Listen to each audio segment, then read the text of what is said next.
इज़्ज़त माफ़ वज़ीर आज़म जनाब नरेंद्र मोदी साहब, इज़्ज़त माफ़ रेल मिनिस्टर जनाब अश्विनी वैष्णव साहब, इज़्ज़त माफ़ लेफ्टिनेंट गवर्नर जम्मू कश्मीर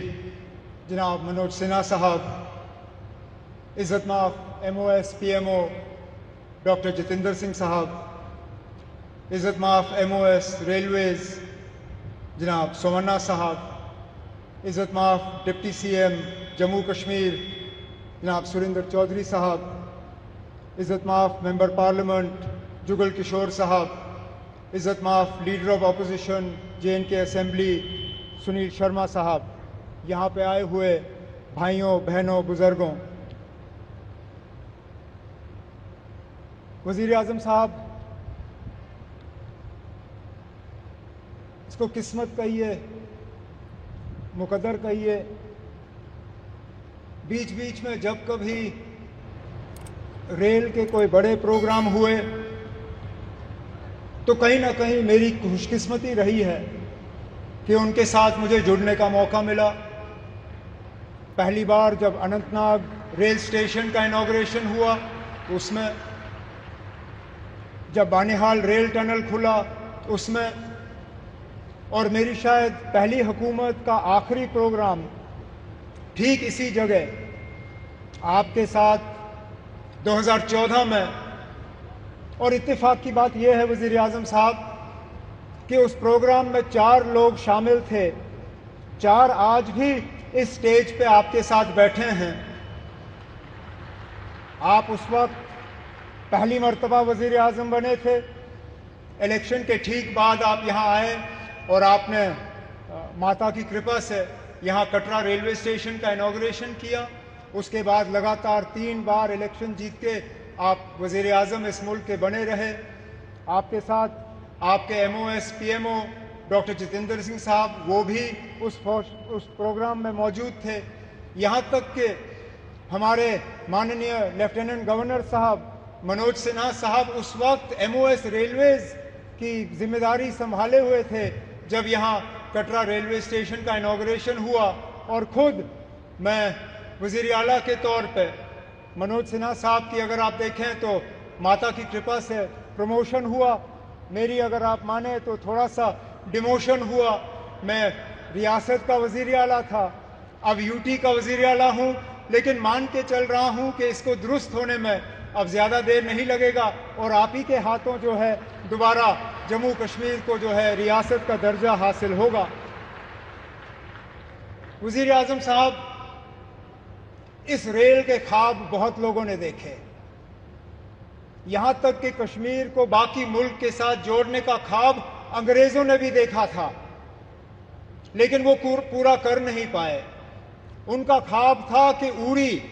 झेलम के किनारे जो है वो रेल लाके कश्मीर को बाकी मुल्क के साथ जोड़ें, लेकिन आज जो अंग्रेज़ पूरा नहीं कर पाए वो आपके हाथों पूरा हुआ और जम्मू कश्मीर, कश्मीर की वादी को बाकी मुल्क के साथ जोड़ दिया गया। इस मौके पे मुझसे बहुत बड़ी भूल होगी अगर मैं पूर्व प्रधानमंत्री जनाब अटल बिहारी वाजपेयी साहब का इस मौके पे शुक्रिया ना करूं, क्योंकि ये प्रोजेक्ट ज़रूर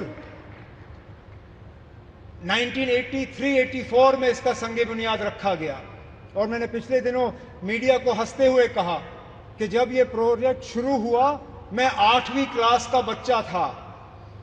आज मेरी उम्र 55 हो गई है, मेरे बच्चे भी कॉलेज पार कर गए हैं, अब जाके ये प्रोजेक्ट मुकम्मल हुआ। और ये तब हुआ जबकि वाजपेयी साहब ने इसको प्रोजेक्ट ऑफ नेशनल इंपॉर्टेंस का दर्जा देके इसमें बजट में जो है प्रावधान करके ये प्रोजेक्ट आज मुकम्मल हुआ। इस प्रोजेक्ट से जम्मू कश्मीर को भरपूर फ़ायदा होगा, लोगों का आना जाना रहेगा, टूरिज़्म से इसको फ़ायदा होगा, यहाँ के रहने वालों को फ़ायदा होगा। जैसे मैं आपको अभी कह रहा था, यहाँ बारिश पड़ते ही जब हाईवे बंद हो जाता है तो जहाज़ वाले हमें लूटना शुरू कर जाते हैं। जो 5,000 की टिकट होती है वो अचानक घंटों के अंदर 20,000 की टिकट हो जाती है। इस रेल के बनने से कम उन जहाज़ वालों की जो लूट रहती है टिकटों की, वो कम हो जाएगी और हमारा आना जाना आसान रहेगा। इसी तरह हमारा मेवा, हमारा फ्रूट, कश्मीर के सेब, कश्मीर के चेरी, कश्मीर के और सारी चीज़ें जो हैं, मैं उम्मीद करता हूं कि अब रेल के ज़रिए मुल्क के बाकी मार्केटों में इनको पहुंचाने का काम होगा और दुनिया भर की मार्केटों में जो है वो हम पहुंचा पाएंगे। वज़ीर आज़म साहब, आज आपके शुभ हाथों से ये एक और इंफ्रास्ट्रक्चर प्रोजेक्ट जम्मू कश्मीर का जो है मुकम्मल हुआ है। इसी तरह के कई और प्रोजेक्ट्स जो हैं वो तेज़ी से आगे बढ़ रहे हैं, चाहे जम्मू का रिंग रोड हो, चाहे श्रीनगर का रिंग रोड हो, चाहे दिल्ली अमृतसर कटरा का एक्सप्रेसवे हो, चाहे जम्मू श्रीनगर 4 लेनिंग हाईवे का काम हो,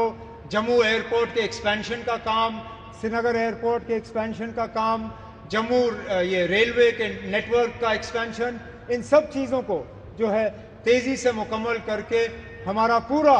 इरादा है और हमारी मुकम्मल कोशिश है कि जो विकसित जम्मू कश्मीर, विकसित भारत का जो आपने नारा दिया है, उसको पूरा रंग भर के हम मुकम्मल करके यहाँ के लोगों के हवाले कर लेंगे। लेकिन आज इस मौके पे जम्मू कश्मीर के लोगों की तरफ से वज़ीर आज़म साहब, मैं आपका दिल की गहराइयों से इस मौके पे शुक्रिया और मुबारकबाद करता हूँ। बहुत बहुत शुक्रिया।